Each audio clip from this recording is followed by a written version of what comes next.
ਅੱਜ ਦੀਆਂ ਖਬਰਾਂ ਵੱਲ ਆਈਏ ਤੇ ਰਸ਼ੀਆ ਦੇ ਵਿੱਚ ਵੈਗਨਰ ਗਰੁੱਪ ਦਾ ਜੋ ਚੀਫ ਸੀ ਪ੍ਰਿਗੋਜ਼ਿਨ, ਉਹ ਇੱਕ ਜਹਾਜ਼ ਦੇ ਐਕਸੀਡੈਂਟ ਦੇ ਵਿੱਚ ਮਾਰਿਆ ਗਿਆ ਹੈਗਾ। ਇਹ ਛੋਟਾ ਜਹਾਜ਼ ਸੀ ਜਿਹਦੇ ਵਿੱਚ 10 ਜਾਣੇ ਟਰੈਵਲ ਕਰ ਰਹੇ ਸੀ ਤੇ ਇਸ ਦਾ ਜੋ ਆ ਕ੍ਰੈਸ਼ ਹੋ ਗਿਆ ਤੇ ਉੱਥੇ ਇਹਦੀ ਜਿਹੜੀ ਆ ਮੌਤ ਹੋ ਗਈ ਹੈਗੀ ਆ। ਸਰੋਤਿਆਂ ਨੂੰ ਯਾਦ ਹੋਊਗਾ, ਪ੍ਰਿਗੋਜ਼ਿਨ ਜੋ ਵੈਗਨਰ ਗਰੁੱਪ ਮਰਸਨਰੀ ਚੀਫ ਸੀਗਾ, ਇਸਨੇ ਕ੍ਰੈਮਲਿਨ ਨੂੰ ਜਾਣੀ ਕਿ ਰਸ਼ੀਆ ਵਾਲਿਆਂ ਨੂੰ ਜੂਨ ਮਹੀਨੇ 'ਚ ਕਾਫੀ ਅੱਖਾਂ ਦਿਖਾਈਆਂ ਸੀਗੀਆਂ। ਉਹ ਤੋਂ ਬਾਅਦ ਫਿਰ ਪੂਟਨ ਦੇ ਨਾਲ ਗੱਲਬਾਤ ਵੀ ਹੋ ਗਈ, ਪਰ ਹੋ ਸਕਦਾ ਵੀ ਜਿਹੜਾ ਪੂਟਨ ਡਰ ਰਿਹਾ ਸੀ ਇਹਦੇ ਕੋਲੋਂ, ਕਿਉਂਕਿ ਬਹੁਤ ਵੱਡਾ ਜਿੱਦਾਂ ਇੱਕ ਤਰ੍ਹਾਂ ਨਾਲ ਮਰਸਨਰੀ ਗਰੁੱਪ ਆ, ਦੁਨੀਆ ਦੇ ਬਹੁਤ ਸਾਰੇ ਮੁਲਕਾਂ ਦੇ ਵਿੱਚ ਇਹਦੇ ਜਿਹੜੇ ਬੰਦੇ ਆ ਉਹ ਕੰਮ ਕਰਦੇ ਹੈਗੇ ਆ। ਯੂਕਰੇਨ ਦੇ ਵਿੱਚ ਵੀ ਜੋ ਵੈਗਨਰ ਗਰੁੱਪ ਆ ਉਹ ਬਹੁਤ ਜ਼ਿਆਦਾ ਐਕਟਿਵ ਹੈਗਾ ਰਸ਼ੀਆ ਦੇ ਹੱਕ ਦੇ ਵਿੱਚ। ਜੀ, ਕੁਝ ਦਿਨ ਪਹਿਲਾਂ ਇਹਦੀ ਇੱਕ ਵੀਡੀਓ ਚਰਚਾ ਦਾ ਵਿਸ਼ਾ ਬਣੀ ਸੀ 40 ਕੁ ਸੈਕਿੰਡ ਦੀ, ਜਿਹੜਾ ਕਹਿੰਦਾ ਵੀ ਅਸੀਂ ਅਫਰੀਕਾ ਦੇ ਵਿੱਚ ਕੰਮ ਕਰਨਾ ਹੈ, ਰੂਸ ਨੂੰ ਉੱਥੇ ਜਿਹੜਾ ਉਹ ਸਟਰੋਂਗ ਕਰਨਾ ਆ। ਤੇ ਅੱਜ ਜਿਹੜਾ ਮੀਡੀਆ ਰਿਪੋਰਟਾਂ ਦੇ ਮੁਤਾਬਕ ਇਹ ਦੱਸਿਆ ਜਾ ਰਿਹਾ ਆ ਵੀ ਇਹ ਜਿਹੜਾ ਟੌਪ ਦਾ ਜਰਨੈਲ ਹੈਗਾ ਇਹਨਾਂ ਦਾ, ਵੈਗਨਰ ਗਰੁੱਪ ਦਾ, ਪ੍ਰਾਈਵੇਟ ਮਿਲਟਰੀ ਕੰਪਨੀ ਦਾ, ਇਸ ਦੀ ਜਿਹੜੀ ਆ ਉਹ ਮੌਤ ਹੋ ਗਈ ਆ। ਕਹਿੰਦੇ 10 ਦੇ 10 ਜਾਣੇ ਮਰ ਗਏ ਨੇ ਇਸ ਪਲੇਨ ਕ੍ਰੈਸ਼ ਦੇ ਵਿੱਚ। ਹੁਣ ਬਹੁਤ ਸਾਰੇ ਲੋਕ ਉਂਗਲ ਕਰ ਰਹੇ ਆ ਪੁਤਿਨ ਵੱਲ ਨੂੰ ਵੀ ਇਹਨੂੰ ਅੱਖਾਂ ਦਿਖਾਈਆਂ ਸੀ ਤਾਂ ਹੁਣ ਉਸ ਨੂੰ ਖਾਮਿਆਜ਼ਾ ਭੁਗਤਣਾ ਜਿਹੜਾ ਉਹ ਪਿਆ ਹੈਗਾ ਆ। ਤੇ ਸੋ ਹੁਣ ਦੇਖੋ ਅੱਗੇ ਇਸ ਦੇ ਵਿੱਚ ਕੀ ਬਣਦਾ ਆ।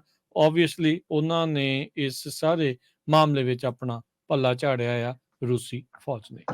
ਅੱਜ ਦੀਆਂ ਖਬਰਾਂ ਵੱਲ ਆਈਏ ਤੇ ਰਸ਼ੀਆ ਦੇ ਵਿੱਚ ਵੈਗਨਰ ਗਰੁੱਪ ਦਾ ਜੋ ਚੀਫ ਸੀ ਪ੍ਰਿਗੋਜ਼ਿਨ, ਉਹ ਇੱਕ ਜਹਾਜ਼ ਦੇ ਐਕਸੀਡੈਂਟ ਦੇ ਵਿੱਚ ਮਾਰਿਆ ਗਿਆ ਹੈਗਾ। ਇਹ ਛੋਟਾ ਜਹਾਜ਼ ਸੀ ਜਿਹਦੇ ਵਿੱਚ 10 ਜਾਣੇ ਟਰੈਵਲ ਕਰ ਰਹੇ ਸੀ ਤੇ ਇਸ ਦਾ ਜੋ ਆ ਕ੍ਰੈਸ਼ ਹੋ ਗਿਆ ਤੇ ਉੱਥੇ ਇਹਦੀ ਜਿਹੜੀ ਆ ਮੌਤ ਹੋ ਗਈ ਹੈਗੀ ਆ।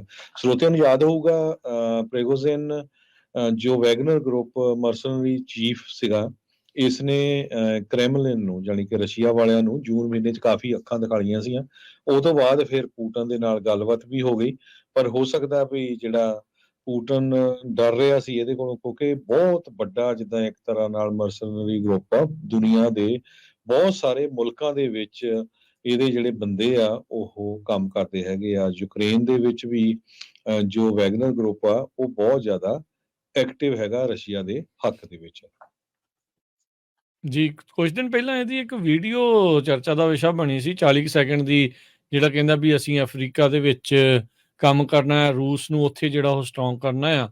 ਤੇ ਅੱਜ ਜਿਹੜਾ ਮੀਡੀਆ ਰਿਪੋਰਟਾਂ ਦੇ ਮੁਤਾਬਕ ਇਹ ਦੱਸਿਆ ਜਾ ਰਿਹਾ ਆ ਵੀ ਇਹ ਜਿਹੜਾ ਟੌਪ ਦਾ ਜਰਨੈਲ ਹੈਗਾ ਇਹਨਾਂ ਦਾ, ਵੈਗਨਰ ਗਰੁੱਪ ਦਾ, ਪ੍ਰਾਈਵੇਟ ਮਿਲਟਰੀ ਕੰਪਨੀ ਦਾ, ਇਸ ਦੀ ਜਿਹੜੀ ਆ ਉਹ ਮੌਤ ਹੋ ਗਈ ਆ। ਕਹਿੰਦੇ 10 ਦੇ 10 ਜਾਣੇ ਮਰ ਗਏ ਨੇ ਇਸ ਪਲੇਨ ਕ੍ਰੈਸ਼ ਦੇ ਵਿੱਚ। ਹੁਣ ਬਹੁਤ ਸਾਰੇ ਲੋਕ ਉਂਗਲ ਕਰ ਰਹੇ ਆ ਪੁਤਿਨ ਵੱਲ ਨੂੰ ਵੀ ਇਹਨੂੰ ਅੱਖਾਂ ਦਿਖਾਈਆਂ ਸੀ ਤਾਂ ਹੁਣ ਉਸ ਨੂੰ ਖਾਮਿਆਜ਼ਾ ਭੁਗਤਣਾ ਜਿਹੜਾ ਉਹ ਪਿਆ ਹੈਗਾ ਆ। ਤੇ ਸੋ ਹੁਣ ਦੇਖੋ ਅੱਗੇ ਇਸ ਦੇ ਵਿੱਚ ਕੀ ਬਣਦਾ ਆ। ਓਬਵੀਅਸਲੀ ਉਹਨਾਂ ਨੇ ਇਸ ਸਾਰੇ ਮਾਮਲੇ ਵਿੱਚ ਆਪਣਾ ਪੱਲਾ ਝਾੜਿਆ ਆ ਰੂਸੀ ਫੌਜ ਨੇ।